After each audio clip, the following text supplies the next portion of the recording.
It is time for North Korea to realize that the denuclearization is its only acceptable future. I cannot imagine a condition under which the United States would accept North Korea as a nuclear power. We will not allow American cities to be threatened with destruction. We will not be intimidated. And joining us tonight, former U.S. Ambassador to the United Nations, John Bolton, now Senior Fellow at the American Enterprise Institute, Fox Business contributor. Ambassador, good to have you with us.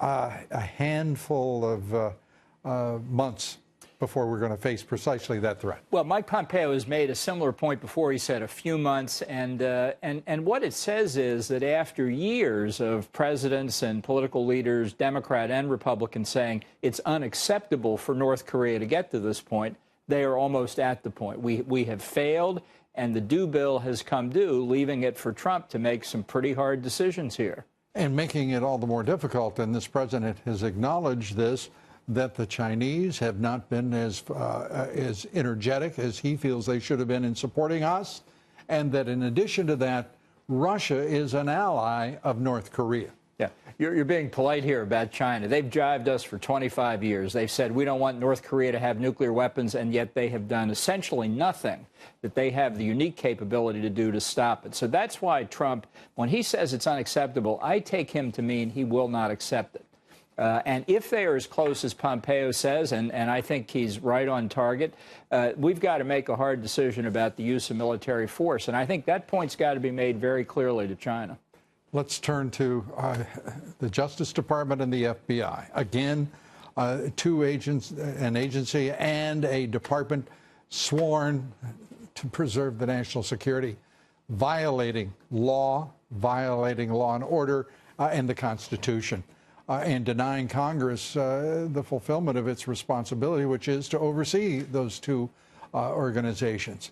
This is reprehensible. What do you think can be done most expediently to preserve evidence and to bring people who are in positions of authority to bay to prevent further corruption? Yeah. Look, I'm an alumnus of the Justice Department. I've worked with the FBI in a variety of different capacities. When I was at Justice, when I've been at the State Department, I have enormous admiration for the average FBI agent and their work. The rank and file, this is not an issue. Yeah. The people who lead the Department of Justice and the FBI are corrupt, they're crooked, and they need to be removed forthwith. The reputation of both institutions is stained, and the stain is spreading. I think the Attorney General has got to act in an extraordinary fashion.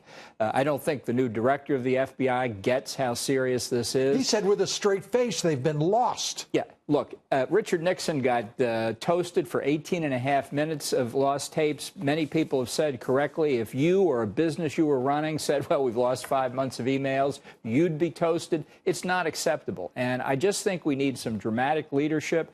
I think somebody's basically got to take control of the FBI communications and before more of it is destroyed, because that's what's happening here. Ambassador John Bolton, always good to have you here. Glad to be here. Let me see. Jive and toasted. My lexicon grows. Diplomatic code words. Ambassador, we always learn something, and I appreciate it. Ambassador John Bolton.